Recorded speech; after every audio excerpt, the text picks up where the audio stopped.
The excitement that comes with the NBA draft steadily approaching this week is that everyone is looking forward to seeing what kind of young talent their favorite teams can bring in. This year's draft is deep with talent, filled with players that excel in all kinds of different areas, but while everyone likes to focus on the positives in all of their games, the purpose of today's video is actually to do the opposite. For today's video, we'll be going through the top prospects in the class, and we'll actually be discussing the biggest issue or weakness with their games at the moment. It's not meant to come off as a hating or overly negative video, but realistically you do need to know about both the good and the bad that come with these players. Before we start though, make sure to like the video and subscribe to the channel, as all support is very much appreciated. Now with that being said, let's begin. The first top prospect we'll be discussing today is Paolo Banchero, and his biggest weakness at this point in time is his defensive awareness. Banchero has all of the physical tools to become a great defender down the line, and by all means, that is a real possibility that he can improve upon, but for now, after what we saw at Duke, he has a lot of room to improve. He fell victim to falling asleep defending off the ball, he would have defensive lapses here and there where he would get beat because he wasn't fully engaged, and there were even times where he would get caught ball watching and lose his man as a result of it. He also has a tendency to take a lot of risks, which can work out when he gets a nice deflection or a steal, but when it doesn't work out, it results in him committing some bad fouls, being too physical, or trying to make a play on the ball in the passing lanes unsuccessfully. When fully engaged, Banchero can definitely be a terrific defender, but defense is equally as mental as it is physical, and he needs to improve the mental side of things for sure. The next top prospect we'll be discussing today is Chet Holmgren, and his biggest weakness at this point in time is obviously his lack of strength. This is the most glaring and obvious weakness of his, and it has been discussed so often amongst NBA draft discussions and segments that it feels like it's just beating a dead horse at this point. But because of the topic of today's video, there really was no avoiding it. Holmgren, all things considered, was still able to be a dominant defensive presence in college because of his height and his length, along with his unbelievable defensive instincts as a rim protector who times his contests well and blocks a ton of shots. The issue, though, is that he never really faced that many opponents that possessed NBA-level strength and physicality, and the few times that he actually did, they were able to visibly move him on the block and outmuscle him. In the NBA, he'll be facing bigger and stronger centers on a game-to-game basis, so even though he has the IQ and talent to be a great defender, he physically won't be able to live up to that until he adds muscle. The next top prospect up for discussion is Jabari Smith, and his biggest issue at the moment is his ability to create offense for himself in isolation.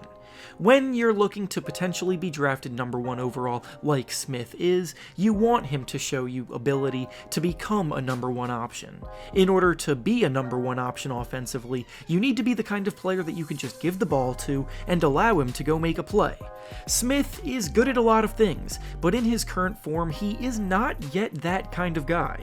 His handle is a bit shaky when he's forced to handle the ball for an extended period of time, and he doesn't necessarily create a ton of separation from his defender when creating off the dribble. Smith is at his best in the natural flow of the offense when he can either catch and shoot immediately or make a quick decision with the ball, take 1 to 2 dribbles, and get to his spot for a pull-up jumper, but he struggles beyond that. The next top prospect up is Jaden Ivey, and his biggest weakness at the moment is his perimeter shooting. When Ivey gets a full head of steam attacking the basket, there is very little that can slow him down because of his unreal burst, athleticism, and aggression off the dribble. But when the game slows down and he's forced to shoot the ball from the outside, that will always be considered a win for the defense until proven otherwise.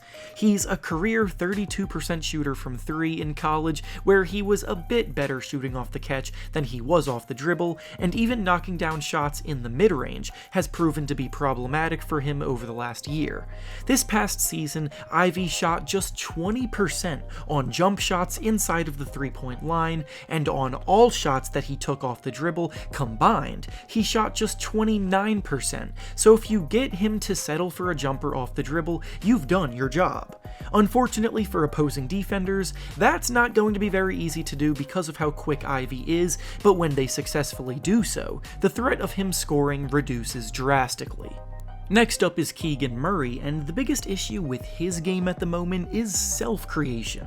Murray's biggest weakness is somewhat similar to Jabari Smith's in that, despite his clear and obvious success as a scorer in college, where he averaged 23 points per game last season, there is important context to look into beyond that number.